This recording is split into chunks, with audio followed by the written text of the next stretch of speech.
नमस्कार। मैं Prashant Raman Ravi, assistant professor Hindi, Himachal Pradesh university. विद्यार्थियों, पिछली क्लास में मैंने BA BCom second year compulsory के जो महत्वपूर्ण बिंदु हैं उसके बारे में विद्यार्थियों से बात की थी। मैंने कबीर के महत्वपूर्ण पदों की व्याख्या आपके सामने प्रस्तुत की थी। आज के इस वीडियो में मैं कबीर से संबंधित जो महत्वपूर्ण सवाल पूछे जा सकते हैं उसके बारे में बताऊंगा और एक और महत्वपूर्ण कवि के बारे में मैं संक्षेप में बातचीत करूंगा।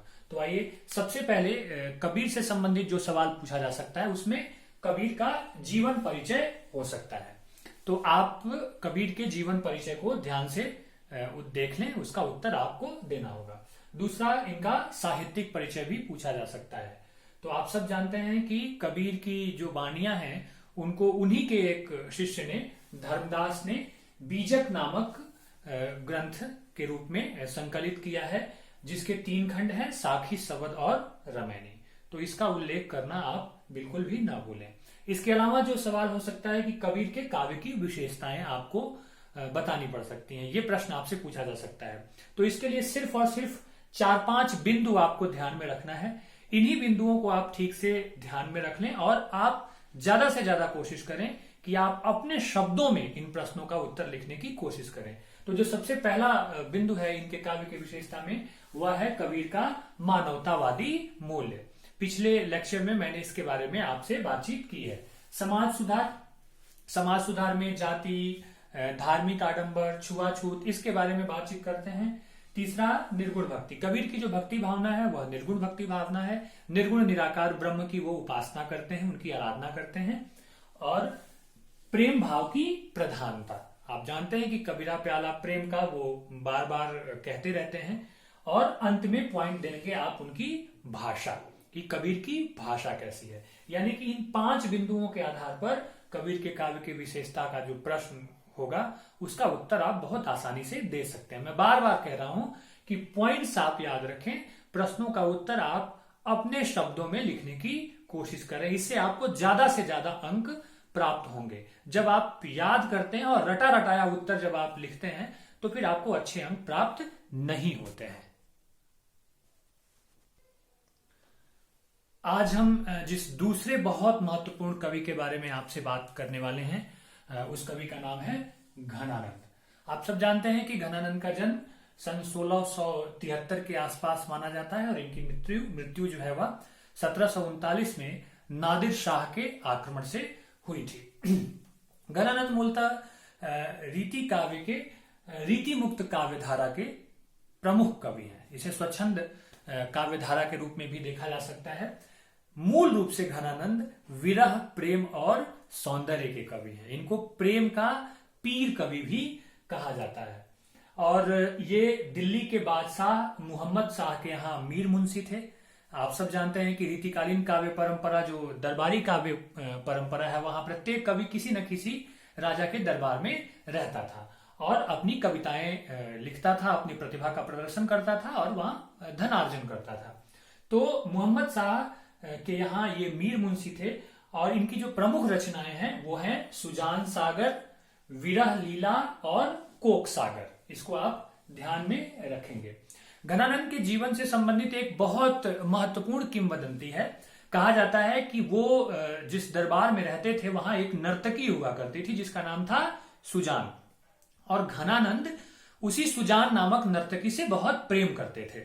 तो एक बार राज्य के अन्य जो षड्यंत्रकारी थे, जो ईर्ष्या करते थे घनानंद से, उन्होंने राजा से कहा कि राजा, घनानंद को महफिल में आप बुलाएं और वो बहुत अच्छा गाते हैं।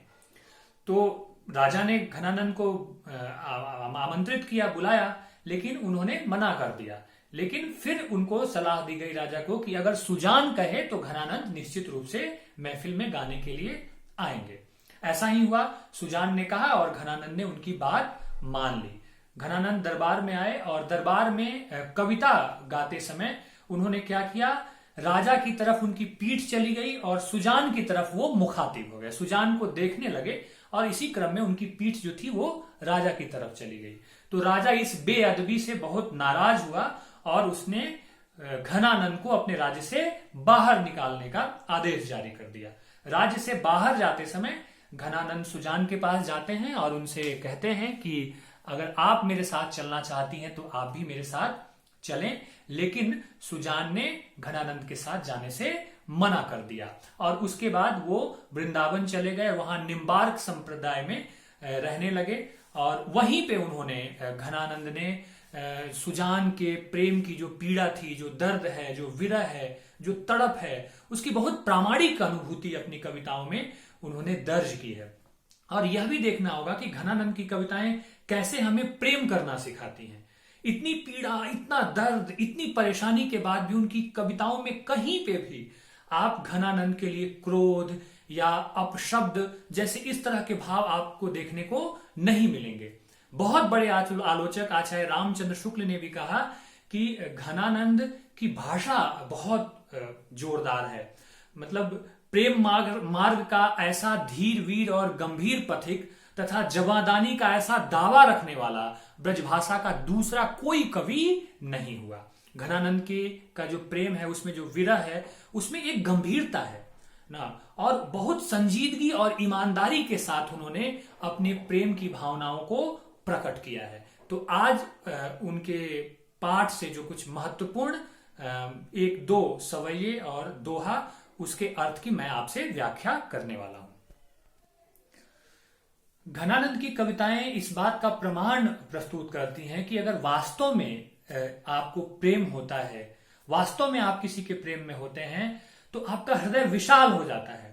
फिर आपके हृदय में किसी के लिए ईर्ष्या, नफरत, गाली गलौज या अपशब्द की कहीं कोई भावना नहीं होती है। तो इसलिए घनानंद को पढ़ना सिर्फ इसलिए प्रासंगिक नहीं कि वो हमारे पाठ में है, वो हमारे पाठ्यक्रम में है। घनानंद को पढ़ना इसलिए भी प्रासंगिक है कि कैसे हम सीख सकें कि अगर हमारे जीवन में किसी के लिए प्रेम उतरता है तो हम उस व्यक्ति के प्रति, चाहे विरह हो, चाहे संबंध रहे या ना रहे, उसके प्रति हम कैसे कृतज्ञ हो सकते हैं और कैसे हमेशा सम्मान का भाव प्रदर्शित कर सकते हैं। तो सबसे पहले एक सवैया महत्वपूर्ण मैं उनका लेकर आया हूं। सवैया हिंदी का एक वार्णिक छंद है जिसमें 4 पंक्तियां होती हैं।